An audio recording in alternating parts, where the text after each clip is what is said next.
월요일 아침부터 좀 답답한 내용들이 많죠. 변상욱 대기자, 안녕하십니까? 저도 주말 내내 철도 관련 상황을 살펴보면서 예. 오늘 마침 또 최 사장께서 인터뷰를 해주신다고 해서 뭐 철도에 대해서 무슨 얘기를 하시나 기다리고 마무리를 좀 해야 되겠다 그러셨죠. 생각을 했습니다. 우리나라 철도 역사를 살펴보면요. 오늘 기자수첩도 철도 얘기예요. 예. 어디서 얘기하는 김에 오늘 아주 뿌리 뽑고 얘기해 볼까요? 그렇죠. 그러면? 외국 철도 자본에 의해서 시장 개방되는 게 우리나라 철도의 역사입니다. 예. 1894년에 이제 청일 전쟁이 터지면서 일본이 한반도에서의 철도 부설에 대해서 욕심을 내기 시작하죠. 예. 왜냐하면 만주를 갖다 점령해야 되니까 한반도를 통해서 가야 되니까.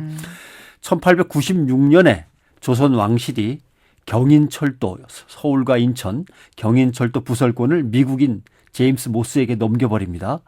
경의철도는 프랑스 건설사인 피브릴르에게 넘겨버리고 예. 한반도를 관통하는 경부철도는 일본에게 넘기죠. 우리나라 최초 철도가 이제 경인선이잖아요. 예. 그거는 미국이 차지하고. 미국이 차지하는 줄 알았죠. 그러나 미국인이라고 하는 그 제임스 모스라고 하는 건설업자가 경인철도 특허를 갖다 조선 왕실에서 따냈어요. 그러자 일본이 바로 경인철도 인수조합을 만들어 가지고 계속 교섭을 시작하죠. 예. 그러자 모스가 당시로 5만 달러를 받고 그래 니들이 해 하고 자기가 건설을 어느 정도 마무리 지은 다음에 일본에게 넘깁니다. 예. 이게 외국 자본이라는 게 이런 거예요. 수익을 극대화하면 되는 거지 뭐 그 나라가 어떻게 되건 간에 상관은 없는 거니까. 당연하죠. 예. 일본은 그래서 1899년에 경인선을 개통시켰고 예. 1901년에 경부선을 건설하기 위해서 경부철도 주식회사라는 걸 차리죠. 예. 그래서 만주까지 군사물자를 수송하기에 이릅니다. 그다음에 이제 1917년에 일본 남만주 철도 주식회사의 경영권이 넘어갔다가 1925년에 이르러서는 경부선은 조선 총독부 직영으로 바뀝니다. 이제 일본의 조선 총독부는 한반도에서 근간이 되는 철도를 이제 조선 총독부 직영으로 한 다음에 일본에 있는 철도 자본, 민간 자본을 끌어들여서 전국 곳곳에 사설 철도라 그러죠. 민영 철도를 갖다가 여기저기 막 이제 짓습니다. 그러니까 결국 이 철도망은 나중에 한반도에서 일제가 수탈한 자원과 징용, 징병 이런 사람들을 끌어모아서 일본으로 실어 나르는 역할을 하게 되는 거죠. 예. 그러니까 철도라는 거는 처음 건설할 때는 선진국 자본한테 개발 이익을 주는 거고 철도가 민영화되면 또 공공 부문에 의해서 개방에 의해서 철도가 외국 자본한테 넘어가면 나라의 자산을 쥐어짜서 외국에게 넘겨주는 그런 양상이 되어버립니다. 어쩔 수 없는 거죠. 이걸 갖다 최 사장도 잘 아시는 것 같아요. 그래서 민영화는 절대 안 된다고 생각한다고 얘기를 하시고 다만 이제 자회사 도입까지만 추진을 하겠다. 그렇죠. 이런 말씀인 것 같네요. 근데 다들 민영화, 이제 공공 부분인 철도 시장의 개방이 결국 자회사 설립부터 시작해서 점점점 되는 거 아니냐. 이거를 염려하는 거잖아요. 근데 김대중 정부 때 등장했다 사라진 얘기인데 이명박 정부 때는 상당히 강하게 추진했던 거거든요. 민영화를. 그렇죠. 예.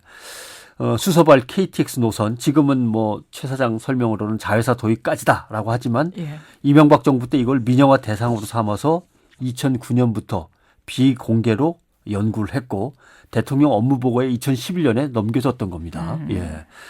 근데 박근혜 정부가 과연 여기에서 큰 정책의 차이를 보이느냐면은 그렇게 큰 차이를 보이는 것 같지 않은데 아무튼 안 하겠다고는 얘기를 한단 말이죠. 예. 그러니까 뭐로 가도 서울만 가면 된다고 이렇게 저렇게 가다가 결국 민영화로 가는 거 아닌가라는 의심을 자꾸 하는 거죠.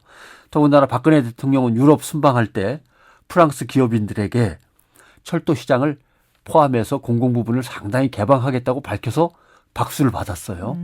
그러고 나서 박수 받은 다음 날 우리나라 정부 국무회의에서 국회 논의 안 거친 철도 시장 개방을 포함한 정부 조달 협정 개정안이라는 게 통과가 됐습니다. 그러니까 자꾸 이제 의심을 하는 거죠. 그렇군요. 사실 오늘 꼭 하고 싶은 얘기는 우리가 지금 안에서 이럴 때는 아닙니다.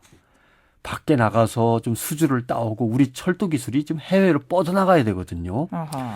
근데 창조 경제 어쩌고 하면서 철도 산업의 해외 진출을 창조 경제의 목표를 제시했어요. 국토교통부가. 그래서 올 여름에 비전 선포식 됐습니다. 그래서 드디어 이제 해외 진출이 되나 보다 했더니 뭐 경쟁을 통한 이익 극대화, 적자 줄이기, 노선 쪽에서 팔아넘기기 뭐 이거 갖고는 좀 안 될 것 같고요.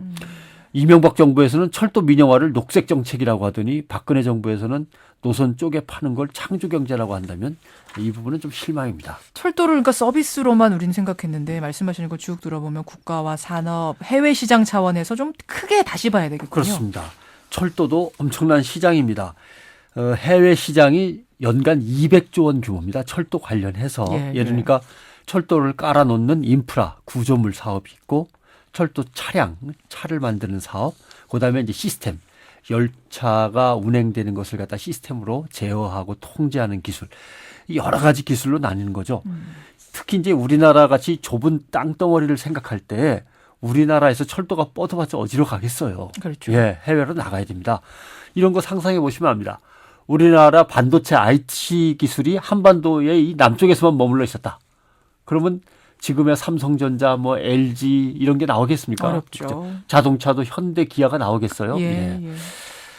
우리나라 철도에도 꿈이 있습니다. 지금 우리나라의 기술 수준은 세계 최고의 기술 수준을 철도 기술 수준을 100점이라고 할 때 우리나라 철도 기술 수준은 한 70점. 70점에서 75점 뭐 이렇게 되거든요.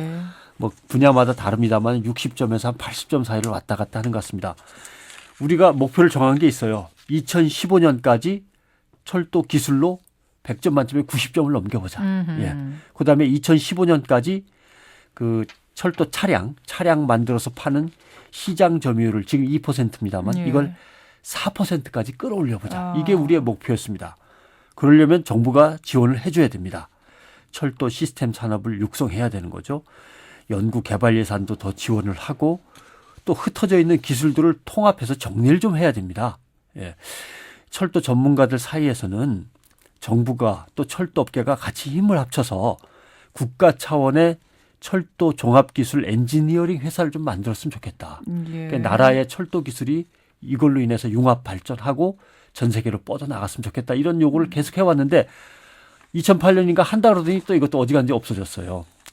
그러니까 우리나라 고속철을 건설할 때 프랑스 국립철도공사라든가 이런 것들이 이제 달라붙어 가지고 경영 자문을 했었고 독일에도 이런 DEC라는 게 있고 일본에도 해외 철도 기술 협력 협회라는 게 있고 해외 철도 산업의 정보를 수집하고 관련자들을 매번 접촉하면서 마케팅을 하고 하는 이 종합적인 뭔가 시스템이 갖춰져야 되는 거죠. 그렇군요. 우리나라가 고속철도로 하면 세계에서 5번째 보유국이거든요. 근데 아직도 철도 산업의 해외 진출은 그 수준에 비하면 상당히 미미한 겁니다. 지금 안에서 이렇게 싸울 때가 아닌 거죠. 안에서 이렇게 싸울 때가 답답한 아니다. 거죠. 이 얘기를 뭐 사측이나 노측이나 새겨 들어야 될 텐데 말이죠. 대화 자체가 안 되고 있는 게 참 안타깝습니다.